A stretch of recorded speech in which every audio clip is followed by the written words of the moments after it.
I've had a career where I've basically moved between working in for-profit businesses and nonprofit businesses, but during that period of time have been very involved in this kind of work in the middle,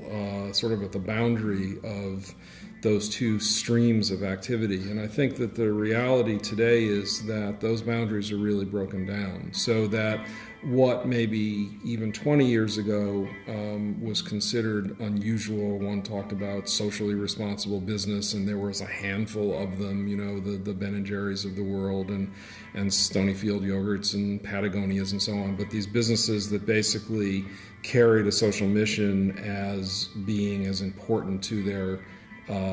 business activity as earning profit was, that has really emerged in a way that is completely different from what we experienced 20 years ago. Both nonprofits and for-profits have evolved to a point where there's a recognition from the nonprofit side that bringing kind of realistic, business-like planning and discipline and accountability to the nonprofit endeavor is a very important set of business values, even in nonprofit values. And on the for-profit side, realizing that looking at issues around sustainability and environmental impact and how employees are treated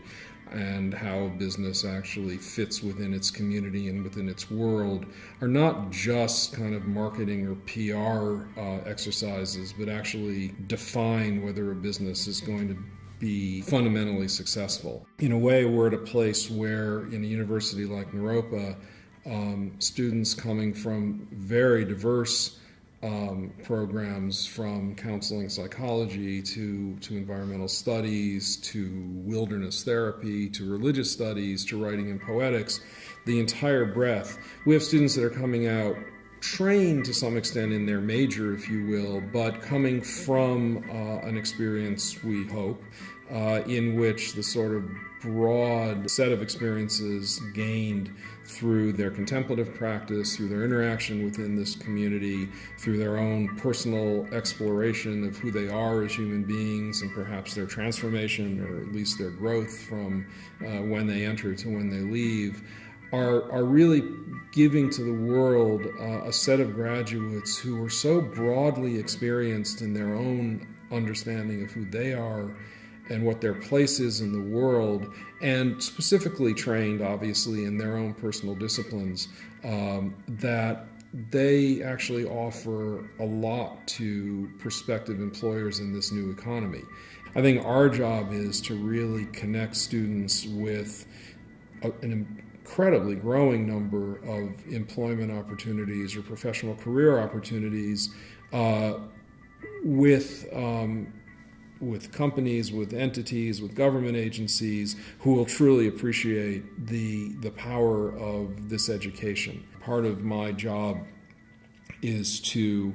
bring Naropa to a broader world. Relationships with other universities, obviously very important, but from my perspective, equally important is the relationship of Naropa to the leading edge actors in the area of social enterprise around the world, and giving those